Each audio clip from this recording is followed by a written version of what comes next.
What's up? Whoa, whoa, whoa. I'm joking. What's up with y'all? How y'all feeling? Y'all had a good time at the press conference? Good time. Right. But before we start, guys, we only have 10 minutes. Hey, honey. How are you? We only got 10 minutes, okay? So let's. People saying you won the press conference. It don't matter. On August 6th is all that matters.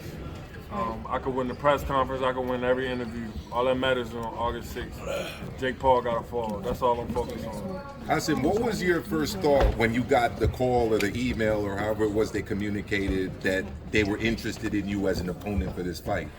They actually kind of hit me with a little okie doke. Like they hit me like they wanted to see where my weight was and how I was feeling. Because they claimed to have been wanting to fight Anderson Silva, so they needed a southpaw to come in and work. So when they called me back like an hour later, talking about they wanted to fight, I was thrown off. I was like, what? He want to fight me for real? Bet, say less, let's go. It was not really much thought put into it because I know he's not superior to me boxing wise. And I know that if I come prepared, when I come prepared, it's going to be a sad day for Jake Paul and all his fans. Any advice from your father that you can share with us? Stay focused. And when your father said that, essentially said that you've underachieved to this point at the press conference today, how did that make you feel? I mean, I wasn't really surprised. My father always tell the truth. So, he's not going to sit here and lie to y'all. I could have been, I love you too. I could have been in better shape for all my fights. But that's the beauty of it. He's not going to, that's why I love my dad so much. He's not going to sugarcoat it.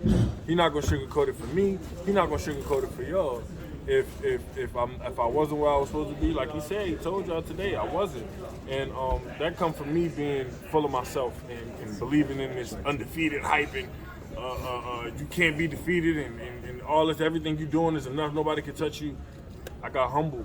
I had to take a slice of humble pie and go back to the drawing board, get back with my coach, and go harder than ever before. What does it feel like to have Yoel Judah in your corner coming off of one of the biggest boxing wins in all of history, probably within a generation? What does it feel like for you to have Yoel in your corner? It's amazing. This family, so it ain't nothing new. I knew what Devin was going to do before he even went over there. I knew he was going to come back with all the belts. And to have a mastermind, a person who's well-versed in not only boxing but many combat sports. This man knows fighting.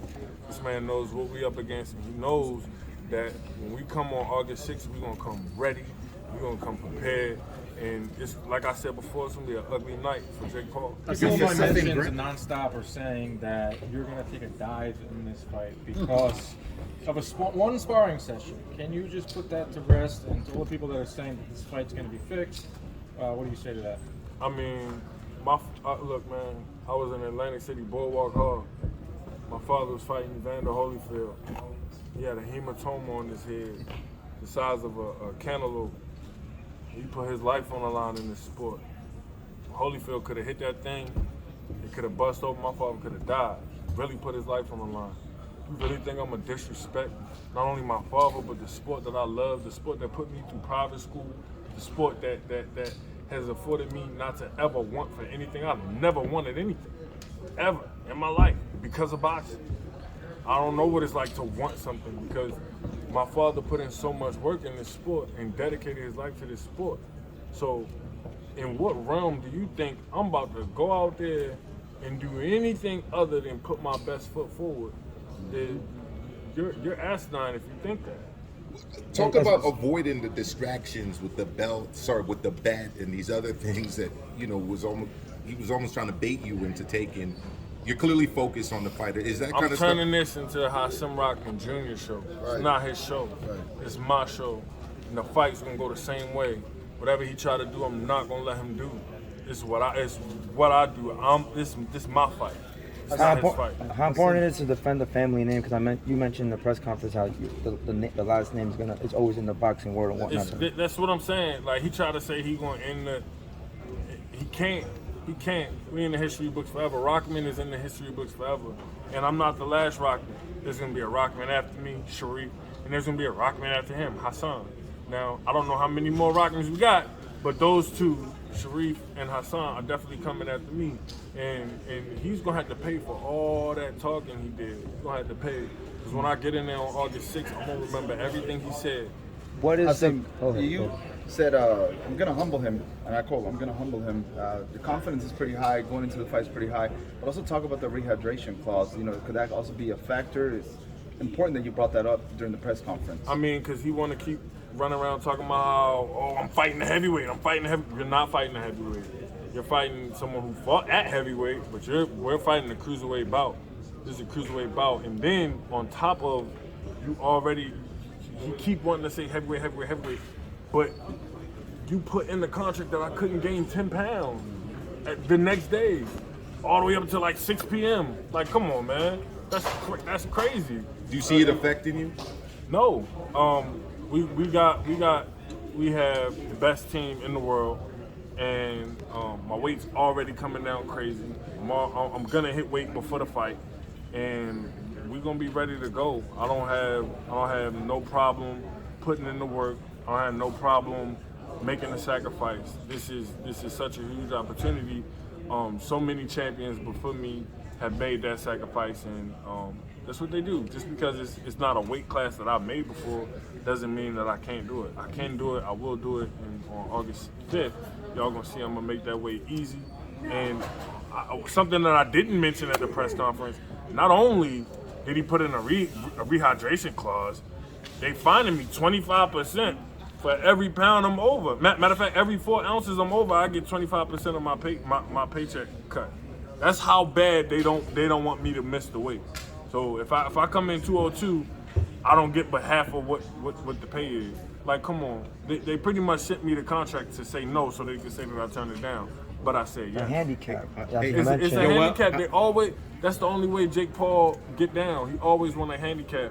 When I'm sparring him, I can't switch southpaw. I can't go but 50%. I only can use my left hand. In the fight, you got a rehydration clause. You got to come down to my weight. Even though in boxing, how many times y'all see somebody step in at the last minute and get an extremely high payday? I'm taking the lowest payday that any Jake Paul's opponent ever taken by everybody that fought. Jake Paul got more than double what I'm getting. Yeah. Every single one of them. So you admitted yesterday that you got the best of him in the sparring. Excuse me? Say that again? He admitted yesterday on Ariel Helwani's show that he got the best of you during sparring. He's saying that it was heated sparring. You got the best of him. How do you got that right? Okay, so he's saying I got the best of him. That's crazy because I heard him say before that it was a heated sparring match.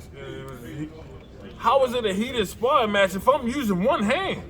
Did you learn? Where was your hand? Like behind your back? Or no, like I was only using my left hand. Okay. But I wasn't telling him that I was only using my left hand. He just couldn't figure that out because his IQ was way down here.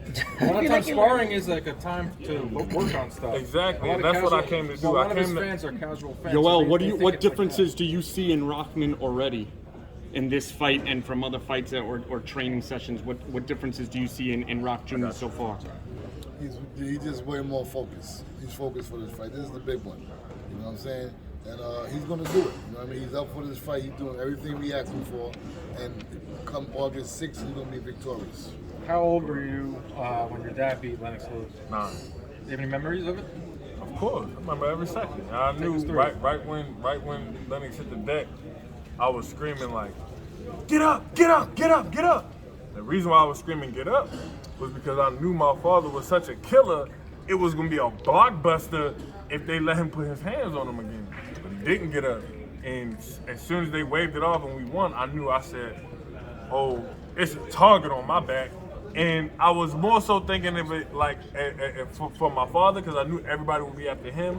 But I knew when I went back to school, when I went to football practice, when I went to basketball practice, I knew it was going to be a target on me because now we just did this astronomical thing that pretty much nobody had ever done up until that point. That's it, guys. Last question. She been waiting, let her go. So, following your sparring session, I know we keep going back to that video. Do you feel like you actually learned anything from him? I'm sure you have an advantage over him, you feel? I mean, you learn every day in the boxing gym, but I was teaching. And this is the thing. Jake Paul don't never talk about the first time we sparred. He only talked about the second time, the time that they posted. He don't talk about the first time we sparred was in California, and he was getting ready to fight, and he seen Gid, and I literally was walking him through it. Logan almost got his head taken off by Joey DeJeco, and then Jake got in the ring with me. Me and Joey had already sparred, so it's always a handicap with Jake. Me and Joey had already went like 6-8 rounds. Then Logan and Joey sparred, and Logan almost got his head taken off by Joey, like I said. Then I get in there with Jake, and they like, you know, these guys are YouTubers, they're not real. I walk Jake through every second of that sparring session. And I think that's probably why he was kind of upset. He's like, these guys are talking to me, and I'm really trying hard. And Jake's he's a content creator. We gotta wrap. All right, guys. That was the last You're question. extremely confident that you're gonna beat Jake We're Paul. gonna get him and but we gotta go. Is there something about his game where you're just like, you know, I do have to watch out for this? Of course, I do have to watch out for absolutely. I respect him as a fighter. I respect him as an opponent. I'm going into this fight like I'm fighting Deontay Wilder. My man wanted a question right here. How important is it for you to be headlining at Madison Square Garden? It's the most important thing in my career so far. This is the mecca of boxing, so inshallah we're gonna come out victorious. I'm doing this fight, and I want everybody to know that I'm doing this fight for all the Muslims across the world, bar none. So inshallah we come out on top. Last question. What did you sense with him staring him down today? Did you feel like he was nervous at all? I knew what he was gonna say before we got up there. He said it, so it confirmed to me I'm on point with what I thought. So I knew exactly what he was gonna say. I didn't know the words that he was gonna use to say it, but I knew what he was gonna say. So I already knew what he thought his best hand was in this fight, and I already took it away from him. So we're gonna see on August 6th when he sees that that's not gonna work, he's gonna panic. And we all know what happens when fighters panic. What would this win do for your career, your popularity, everything? We're gonna see on August 6th. Thank you so much. God bless. All right, so thank you guys. We gotta wrap up.